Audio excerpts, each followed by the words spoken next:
8분 MZ KBS 김민지 기자입니다. 안녕하십니까? 네, 안녕하세요. 김민지입니다. 네, 첫 번째 소식은 조금 어려울 수도 있겠지만 중요한 소식입니다. 인앱 결제 요구 관해서 갈등이 좀 있었는데 카카오톡 측에서 구글 정책대로 가기로 했다는 소식 좀 친절하게 전해주시죠. 네, 맞습니다. 결국 카카오가 백기를 들었습니다. 카카오가 구글이 문제 삼은 이 카카오톡의 웹결제 아웃링크를 삭제한 건데요.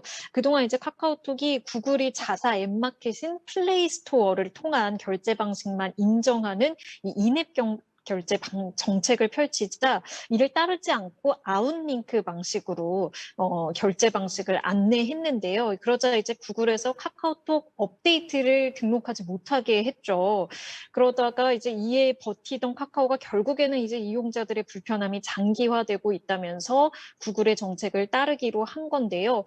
그런데 이를 계기로 인앱 결제 논란이 굉장히 좀 주목을 받으면서 방송통신위원회가 나서게 됐습니다. 이번 구글의 행위가 인앱 결제 방지법 위반 소지가 있다고 보고 사실조사 수순을 밟고 있다고 하는데요. 만약에 위법 사실이 확인된다면 이에 따라서 이제 과징금 혹은 뭐 시정명령 등의 조처가 내려질 수 있다고 합니다. 하지만 법적 공방으로 이어지면서 장기화될 가능성도 있는데요. 이런 가운데 대한출판문화협회가 어제 구글의 인앱 결제 의무화와 관련해 구글을 경찰에 고발을 했습니다. 그래서 경찰 조사도 수사도 어떻게 이루어질지 또 주목을 받고 있습니다. 예, 그리고 저는 처음 들어봅니다. 이런 거북이 있군요. 물리면 엄청 크게 다치나 봐요. 늑대 거북이라는 게 있습니까? 늑대 거북? 네, 그렇습니다. 이 늑대 거북이라고 혹시 들어보셨나요? 지금 사진으로 보시는 게 바로 늑대 거북인데요. 최상위 민물 포식자입니다. 그리고 육식성 파충류인데요. 보이는 거는 얼핏 거북이랑 정말 거북이처럼 생겼지만 원래는 북미 지역에 서식하는데 날카로운 턱을 가지고 있고 또 성질이 매우 무섭고 힘이 세서 사람이 손을 물리면은 절단될 수 있을 정도의 힘을 가지고 있다고 합니다.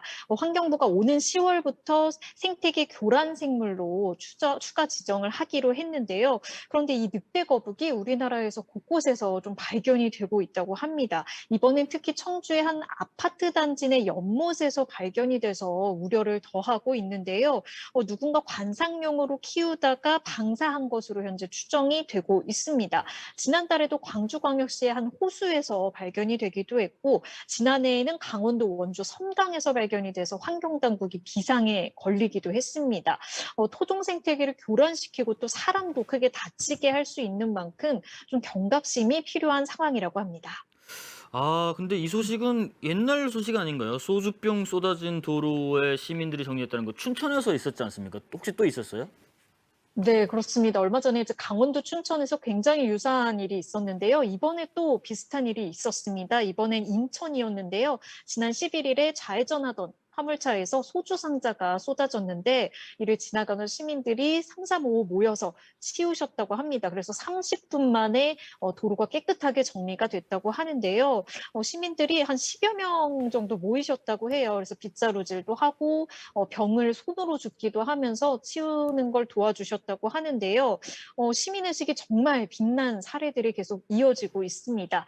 하지만 또 한편에서는 이런 화물차 접재물 사고가 계속 발생하는 만큼 좀 더 화물장치 고정에도 반드시 주의해야 한다는 지적도 나오고 있습니다. 참 춘천분, 인천분들 천으로 끝나시는 시민분들, 시민의식 대단하십니다. 이런 분들은 몸이 먼저 움직이시는 분이실 거예요. 아주 훌륭한 분들이십니다. 감사합니다. 8분 MZ KBS 김민지 기자였습니다. 고맙습니다. 감사합니다.